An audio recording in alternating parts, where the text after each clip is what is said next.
So here's our sample problem where we're looking at a problem that involves something where one of our reactants might be limiting how much product we can make. So in our scenario here, we have phosphorus reacting with bromine, and it's going to react vigorously, and it's going to form phosphorus tribromide. If 5 grams of phosphorus and 35 grams of bromine react, how many grams of phosphorus tribromide could be produced? So we start just like we would normally. We start by writing our reaction. So those are our 3 big things that are involved. So our reaction looks a lot like P4. Bromine is one of our diatomic 7, and we're forming phosphorus tribromide. So we got to make sure it's balanced. So I've got 4 phosphorus, 1 phosphorus. Let's fix it. Phosphorus are okay. 2 bromines, and I've got 12 bromines. So my reaction is now balanced. It is complete. So now we can move on to our next step.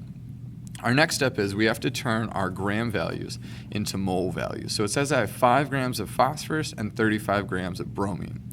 So we have to convert both of those into moles because mole values are the only thing that go into BCA tables. So let's take a look at how that happens.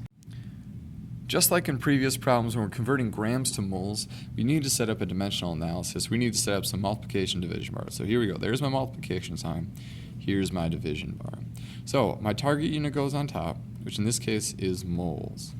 And my gram value has to go on the bottom, which in this case is for our P4. We'll have the same exact setup here, but instead of P4, we'll be looking for Br2.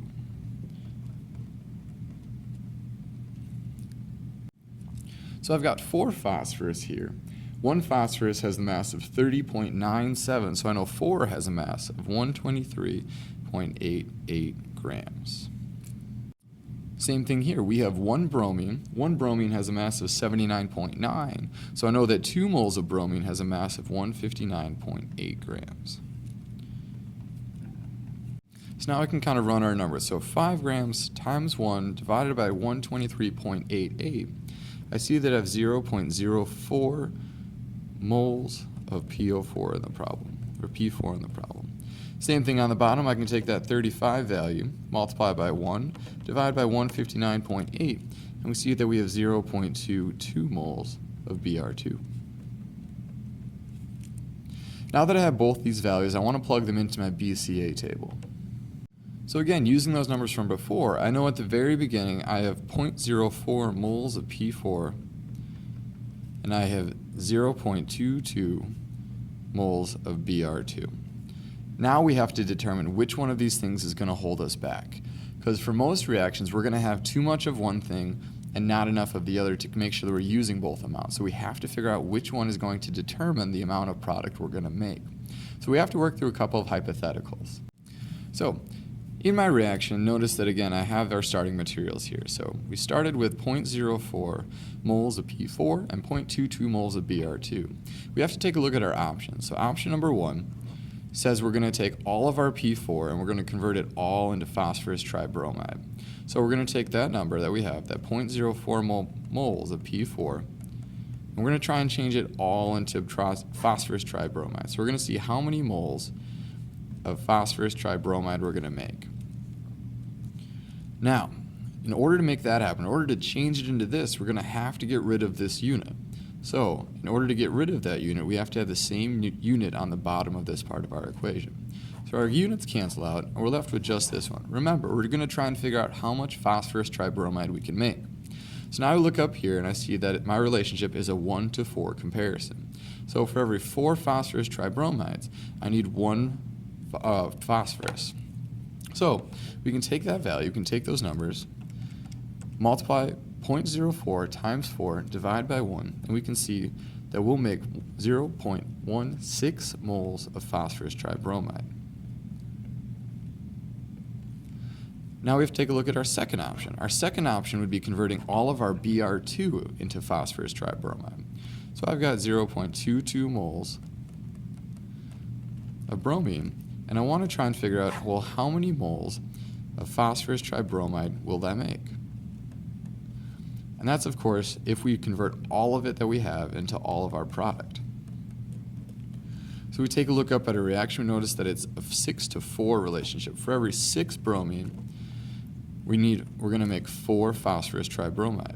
So we can take our values, that 0.22 times 4, and we'll divide by 6, and you can see that we're going to create 1.467 moles phosphorus tribromide. So now we have to decide which one of our reactants, whether it's phosphorus or whether it's bromine, is going to hold our reaction back. Which one gives us less of our product? In this scenario, Br2, or option number 2, gives us less of our product. So because this gives us less of our product, we label Br2 as our limiting reactant.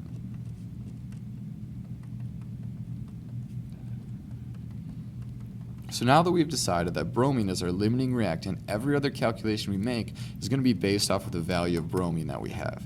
Every single thing we do has to be based off of our limiting reactant, because this is the thing that's holding us back. The upside is, by knowing our limiting reactant, we know that we're going to end up using all of our bromine. So we can transfer that idea to our BCA table. So in our last calculation, we figured out that bromine was our limiting reactant, which means, again, we're going to use all of that reactant. So because we're going to use all of it, we shouldn't have any left at the end. Every calculation we do is also based on our limiting reactant. Remember that bromine is the thing that's holding us back.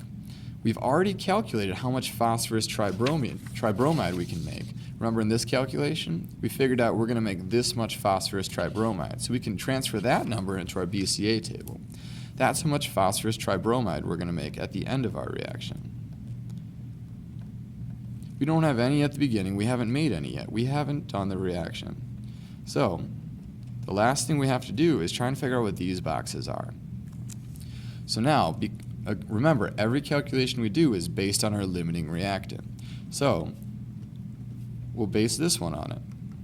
So if I have 0.22 moles of Br2, we can figure out how many moles of phosphorus we're going to end up using.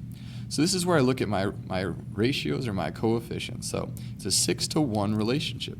That means for every 1 mole of P4, we're going to need 6 moles of Br2. So again, units cancel. I'm left with the one I want. This is going to be how much phosphorus we actually end up using. So we'll take that 0.22 times 1, and we're going to divide it by 6. So you end up seeing that you're only going to end up using 0.0367 moles of that P4. So that number that we're using, that goes here. So at the end of our reaction, we should end up with 0.0033 moles of phosphorus left over. So now we didn't use up all the reactant. Really, we still have some phosphorus left over, but it's because we didn't have ideal amounts to start with.